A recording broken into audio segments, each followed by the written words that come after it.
एक दिन सबले जानु छ, एक दिन सबले जानु छ, एक दिन सबले जानु छ।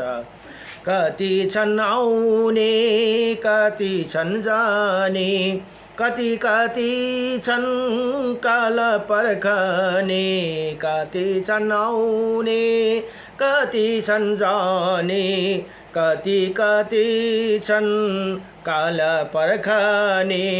आउनु र जानु चलिरहेछ, यसको रीता पुरानो छ। एक दिन सबले जानु छ, एक दिन सबले जानु छ। राजा महाराजा साधु योगी, मस्त जवानी वृद्ध रोगी। राजा महाराजा साधु योगी, मस्त जवानी वृद्ध रोगी। बाली बाला बालिकाहरू सबैलाई भन्दैन कालले सानो छ।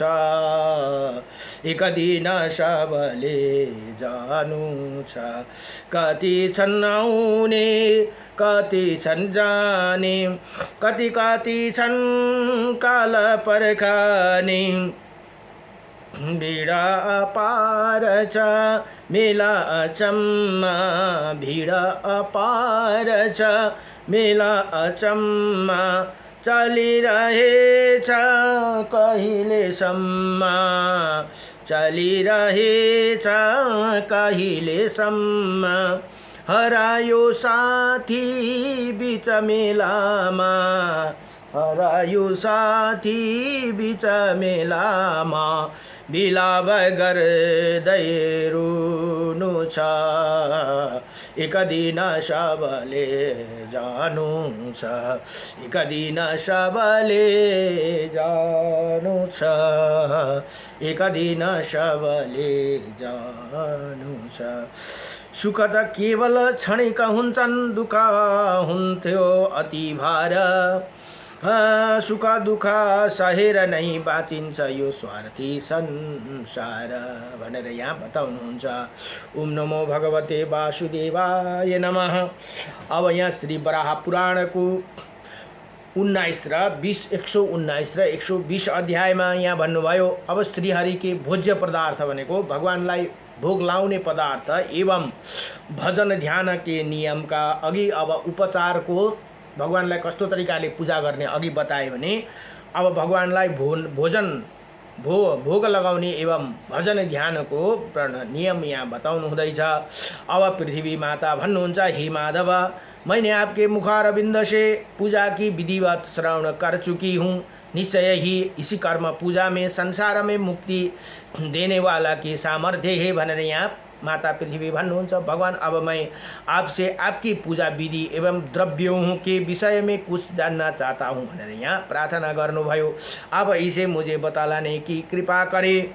अब भगवान बरा भन्नुहुन्छ, हे वसुंधरे, जिस विधि से पूजा की वस्तु मुझे अर्पित करनी चाहिए अब वो बताता हूँ, सुनो। हेर्नुहोस् है, भगवान भन्नुहुँदैछ, 7 प्रकार के अन्नों को लेकर उनमें दूध का मिश्रण भनेको दूधमा मिसाएर मिश्रण करे, साथै मुझे मधु का और उदम्बर आदि के शाक भी प्रिय है भनेर यहाँ उदम्बर भन्ने अब यो हिन्दी शब्द हो, म के रहेछ पत्ता गर्छु है। उदम्बर आदि के शाक भी प्रिय है हे माधवी। अब मेरे योग्य जो धान्य है उन्हें कहता हूँ, अच्छे गंधों से युक्त धर्म चिल्लक नाम का शाक है। ये धर्म चिल्लक नाम भनेको पनि अब मलाई थाहा भएन, यो यसको पनि हेर्नुपर्छ। अब शाक और लाल धान का चावल, हेर्नुहोस् त, शाक यो धर्म चिल्लक नामक शाक और लाल धान भन्ने एउटा रातो धान हुन्छ, लाल धान चामल तथा अन्य उत्तम स्वादिष्ट चामल मुझे प्रिय है। उत्तम कुमकुम और मधु भी मुझे प्रिय है। मधु भनेको मह प्रिय है। आमोदा शिव सुंदरी शीर्षा और अनुकूल संज्ञा धान के चामल भी। यो अमोदा भनेको धानको प्रजातिको नाम है। शिव सुन्दरी पनि धानकै प्रजाति। शीर्षा और आकुला संज्ञा धान के चावल भी मेरे लिए उपयुक्त ही। यह युवा से बने हुए इस प्रकार को अन्न तथा शाक भी मेरे पूजन में उपयुक्त होते हैं भनेर यहाँ बताउनु भयो। अब यहाँ बताउनु हुँदैछ मुङ्गा के मुङ्गा मासा उड़द तिल कागुनी कुल्थी गेहूँ सावा ये सभी मुझे प्रिय है भनेर यहाँ बताउनु भयो। मुङ्ग दाल मासा भन्ने एउटा दालै हो। यो उड़द भनेको कालो दाल, तिल कागुनी कुल्थी, यो कुल्थी भनेको मलाई कागुनी थाहा छ, तिल पनि याद छ, गेहूँ याद भइगयो, सावा भन्ने धानमा उम्रिन्छ। यो धानबारीमै उम्रिन्छ सामा। ये सबै मुझे प्रिय है। अब यो यसमा कुल्थी चाहिँ याद भएन है, म यो कुल्थीको पत्ता गर्नुपर्छ। जब ब्रह्म यज्ञ विस्तृत स्वरूप से चल रहा, वेदों के परागामी विद्वान यज्ञ कर रहे हो, उसी समय मेरी प्रसन्नता के लिए वस्तुएं मुझे अर्पण करना चाहिए। ये यज्ञ में बकरी भैंसी आदि पशुओं का दूध दही और घृत सर्वदा निषेध है भनेर यहाँ त्यो उसमा के चल्दैन अरे भन्दा भगवानको यज्ञमा बकरीको भैंसी आदि पशुओं को दूध चल्दैन, दही और घृत सर्वथा निषेध है। भैंसी को घिउ भैंसी को दूधहरू पनि निषेध गरियो। हे वसुंधरे मुझे हे मुझमें संबंध रखने वाला कर्मों में जो वस्तु योग्य है उन्हें मैं बतला दिया। मेरे भक्तों के सुख पहुँचाने वाला उक्त पदार्थ भोज्य और कल्याणप्रद है। हे वसुंधरे जिसे उत्तम सिद्धि पाने की इच्छा हो उसे इस प्रकार मेरे यजन करना चाहिए। इसी विधि से जो यजन करेगा वो कर्मों में कुशल पुरुष मेरी परम सिद्धि पाने का पूर्ण अधिकारी होगा भनेर यहाँ भगवान बताउनुहुन्छ। अब भगवान बरा फेरि बताउनुहुन्छ, हे वसुंधरे हे मेरा उपासक, इंद्रियों को बस में रखकर जो कुछ अन्न उपलब्ध हो उसे ग्रहण करो। भामिनी मैं नीचे ऊपर इधर उधर दिशाओं और विदिशाओं में तथा सभी जीवों में सर्वत्र विराजमान हूँ। यहाँ भगवान के भन्नुहुँदैछ, भगवान यहाँ छैनन् त्यहाँ छैनन् भन्ने हुँदैन, सर्वत्र हुनुहुन्छ। जहाँ पनि तपाईको भित्र मेरो भित्र कुनै जीवको भित्र सबैमा भगवान सर्वत्र हुनुहुन्छ भनेर यहाँ बताउनु भयो। अब विराजमान हूँ, अतः एवं जिसमें परम गति पाने की इच्छा उसे चाहिए कि सब प्रकार से सभी प्राणियों को मेरा ही रूप जानकर उनके बंधन करे। सबै प्राणीलाई भगवानकै रूप सम्झेर हामीले प्राणीलाई सम्झनु पर्दछ रे। प्राप्त काल एक अंजलि जल लेकर पूर्वाभिमुख करे हो उसे उपासना करना चाहिए। ओम नमो नारायणम। अब हेर्नुहोस् त मन्त्र के आएन भने पनि एक अंजुली जल लिएर नमो नारायण, यो नमो नारायण त सबैलाई आउँछ, यसको लागि पढ्नु पर्दैन। नमो ओम नमो नारायण, ओम नमो नारायणाय, य पनि लाउनुपर्छ है लास्टमा, नारायण मात्रै अण मात्रै होइन, ओम नमो नारायणाय भनेर यति भनेर यस मन्त्र जपना चाहिए। उसे ये भावना करना चाहिए कि संपूर्ण संसार में श्रेष्ठ जिनकी ईशान संज्ञा है वो जो आदि पुरुष है, जो स्वभावतः ही कृपालु है, उन भगवान नारायण हम संसार में अपने उद्धार के लिए यजन करते हैं भनेर यहाँ यसरी बताउनुहुन्छ। इसके बाद पश्चिम में मुख गरेर अब अघि पूर्व भन्नुभयो होकर फिर अंजलि भर जल लियो। हामीले काहीँ देव नदीहरूतिर गयौँ भने हेर्नुहोस् है, पहिला पूर्वपट्टि फर्केर नमो नारायण नभने ओम नमो भगवते वासुदेवाय भन्दा पनि हुन्छ। अब पश्चिमपट्टि फर्केर फिर अंजलि भर हाथ में जल शायद द्वादक्षर मंत्र ओम नमो वासुदेवाय मंत्र पढ़कर इस मंत्र का उच्चारण करें। भगवान अब जिस प्रकार सर्वप्रथम संसार की सृष्टि करने वाला है, पुराण पुरुष है और परम विभूति है, वैसे आप आदि पुरुष के अनेक रूप भी है। आपका संकल्प कभी विफल नहीं होते। इसी प्रकार अंत स्वरूप में विराजने वाले अब प्रभु को मैं नमस्कार करता हूँ भनेर पश्चिमपट्टि फर्केर यसो बताउनुभयो।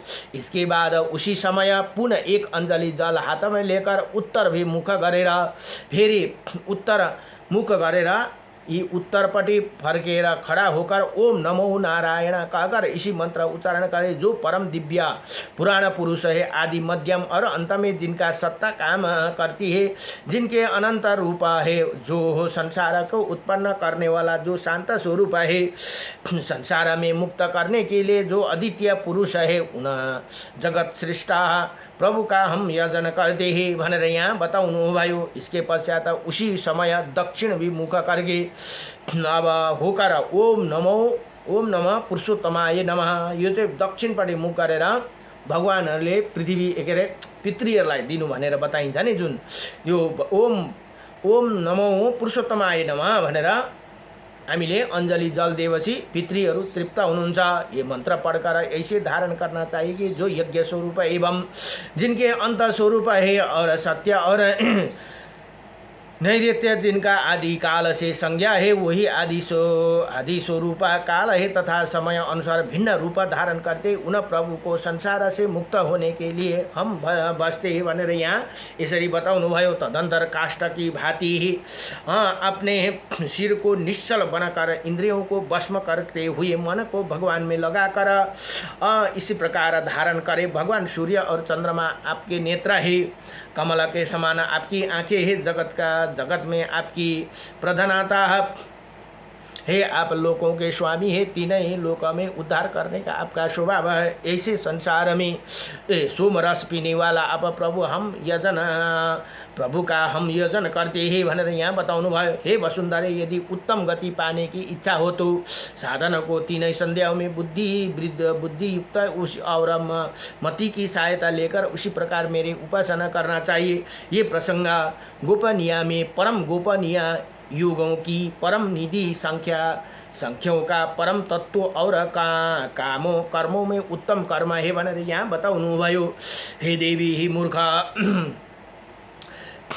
कृपण और दुष्ट व्यक्ति को इसी उपदेश नहीं करना चाहिए, किंतु जो दीक्षित उत्तम शिष्य एवं दृढ़वर्ती है उसे ही इसे बताना उचित है। मुझे विष्णु के मुखारविंद से निकला हुआ ये गुण तत्व मरण काल उपस्थित होने पर भी बुद्धि में धारण करने योग्य है, इसी कभी विस्तृत नहीं करना चाहिए। जो प्रातः काल उठकर सदा इसका पाठ करते वो दृढ़वर्ती पुरुष मेरे लोक में स्थान पाने का अधिकारी है, इसे किसी प्रकार संदेह नहीं करना चाहिए। इसी प्रकार जो व्यक्ति तीनों संध्याओं में कर्म का संपादन करते हैं वो हीन योनियों में कभी नहीं पढ़ते हैं भनेर यहाँ बताउनु भयो। यति भनेर श्री वराह पुराण को 119 र 120 अध्याय संपूर्णमा श्री हरि के भोज्य पदार्थ एवं भजन ध्यान के नियम भनेर यहाँ बताउनु भयो।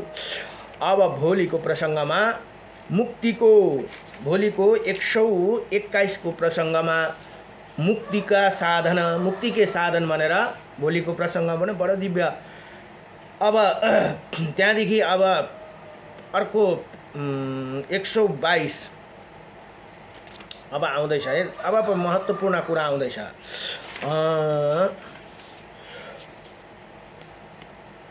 नमो भगवते वासुदेवाय। 122 को अध्यायमा कोका मुख तीर्थको यो कोका कौशिकी भनेर कहाँका छन् भन्दा बराह क्षेत्र, यो नेपालमा पर्दछन् है। बराह क्षेत्रका महात्म्य कोका मुख तीर्थ बराह क्षेत्रका महात्म्य भनेर 122 मा बडो दिव्य अब आउँदैछ। किनभने यो पहिलो पृथ्वी स्थापित कहाँ गर्नुभयो भगवानले, बराह को अवतार लिएर यो सब कथा यो बराह कोका मुख तीर्थ बराह क्षेत्रको महात्म्यमा तपाईहरुमा आउँछ है। अब भोलिको पनि मुक्तिका साधन भनेर बडो दिव्य प्रसंग छ। नमो भगवते